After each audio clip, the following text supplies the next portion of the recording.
Hi, so today I'm going to be talking to you guys about PECS, or Picture Exchange Communication Systems.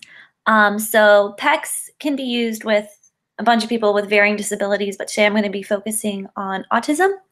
It's most helpful with children or adults with autism who either are nonverbal, they are verbal but they're unintelligible, or pretty much just their current means of communicating isn't really working out for them.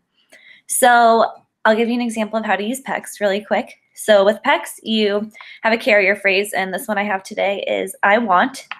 And then you have the student or the client hand you a picture of the item that they want. So today's example is cake, because who doesn't want cake? So you have the phrase I want, and then they give you cake. So then immediately you reinforce them with the cake and give a little positive praise as well, because why not?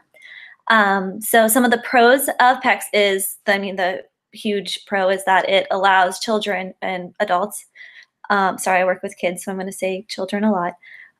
It allows children and adults who normally don't have a means to communicate their wants and needs a way to do that, and that's absolutely amazing.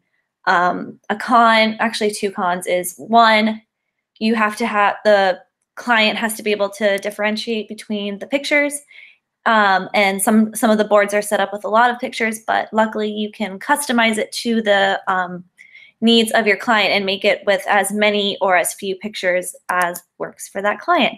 Another con, and it's kind of it can be annoying, is the cards and the pieces are tiny, and normally you carry them around in a binder or a folder or anything, but they always fall out. So if you're not using it on an iPad, you tend to lose pieces, which can be very annoying. Another con is if you are working with a student, and I had this issue come up when I worked with this kid with an iPad a few times. If you were, for some reason we didn't change it before, but there was an item there that he was able to choose from, but it wasn't a choice for lunch. Like he wanted macaroni and cheese for lunch, but he was having pizza that day, so he kept requesting macaroni and cheese. And he became very frustrated eventually because there wasn't any macaroni and cheese to give him, and that's what he wanted. So yeah. So just another example of how PECS is so amazing is I used to work with a client who was 4 years old at the time. He was very intelligent, but he was unintelligible. His speech was unintelligible at the time.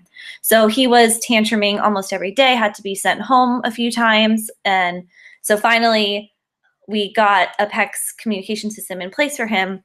And it was so night and day difference, because this child who originally wasn't able to get any of his wants and needs met or had to go through great lengths and who was always frustrated was finally able to so easily request for something and have it given to him right away. So that was a really, really cool experience to see how PECS can change lives and help kiddos for the better. Thank you.